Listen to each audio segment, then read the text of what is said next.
క్రీస్తునందు సోదరి సోదరులకు మన ప్రభు అయిన యేసుక్రీస్తు వారి పరిశుద్ధ నామమున వందనాలు చెల్లిస్తున్నాను. స్నేహితులారా, ఈ మధ్య మీరు గమనించారా? దేవుడు లేడు, దేవుడు అనే మాట అబద్ధం, ఎటువంటి దేవుళ్ళు లేరనే నాస్తికులు ఈ మధ్య ఎక్కువగా మనకు కనిపిస్తున్నారు. టీవీల ద్వారా, ఫేస్బుక్, యూట్యూబ్ల ద్వారా వారు ప్రచారం ఎక్కువగా చేస్తున్నారు. దేవుడు లేడు, దేవుడు అసలు ఉండడు, దేవుడు లేడు అనే సిద్ధాంతాన్ని ఎక్కువగా ప్రచారం చేస్తున్నారు. ఈ మాట ఆలోచిస్తుంటే నాకు ఒక వ్యక్తి గుర్తొచ్చాడండి. న్యూయార్క్ సిటీలో ఒక నాస్తికుడు ఉండేవాడు. అతడు ఒక పెద్ద ఆడిటోరియంలో ఒక సభ ఏర్పాటు చేసి నేను దేవుడు లేడని నిరూపిస్తాను అని ప్రచారం చేశాడు. ఆ ప్రచారానికి ఆకర్షితులైన కొంతమంది ఆ మీటింగ్కి అటెండ్ అయ్యారు. చాలామంది అటెండ్ అయ్యారు.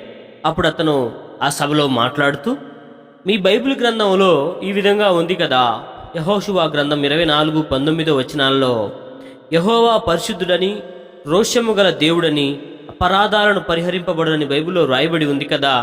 నిజంగా మీ దేవుడు ఉంటే, ఆయనకు రోషం ఉంటే, నేను ఒక అరగంట పాటు అతన్ని నా ఇష్టం వచ్చినట్లు తిడతాను.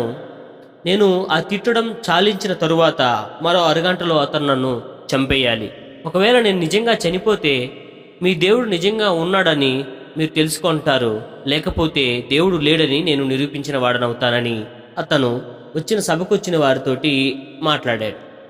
సరే అని అందరూ ఆసక్తిగా చూస్తున్నారు. అందరూ తను ఏం చేస్తాడా అని. ఒక అరగంట పాటు అతను తనకు ఇష్టం వచ్చినట్లుగా తన నోటికి ఏది వస్తే అది సభ్య సమాజం వినలేనన్ని మాటలు దేవుణ్ణి తిట్టాడు. ఒక అరగంట పాటు తిడుతూ అరగంట తర్వాత ఆగిపోయాడు. ఇప్పుడు అతను పెద్దగా ఇలా అన్నాడు, నేను ఈ అరగంట పాటు మీ దేవుణ్ణి తిట్టాను, మరో అరగంట మీ దేవుడికి సమయం ఇస్తున్నాను. అతను నన్ను సంహరిస్తే మీ దేవుడు ఉన్నట్టు, లేకపోతే లేనట్టే అన్నాడు.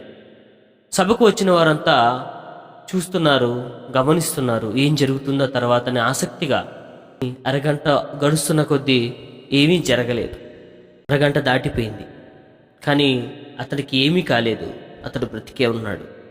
అతడు బ్రతికిన తరువాత పెద్దగా అరుస్తూ, దేవుడు లేనే లేడు, ఉంటే నన్ను చంపేవాడే కదా, చూసారా నేను నిరూపించాను దేవుడు లేడని అని అరుస్తున్నాడు.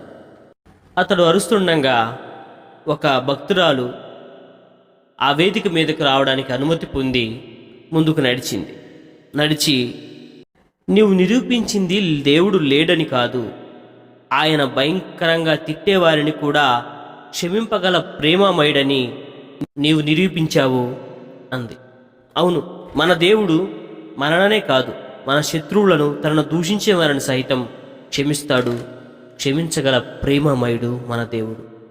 కళ్ళు మూసుకోండి, ప్రార్థన చేసుకుందాం. ప్రేమగల తండ్రి, నీవు లేవన్న వారిని, నిన్ను దూషించిన వారిని సహితం నువ్వు ప్రేమించువాడవయ్యా. నీ ప్రేమలో మాకు భద్రత దయచేయమని యేసుక్రీస్తు వారి పరిశుద్ధ నామమున అడుగుచున్నాం తండ్రి. ఆమేన్.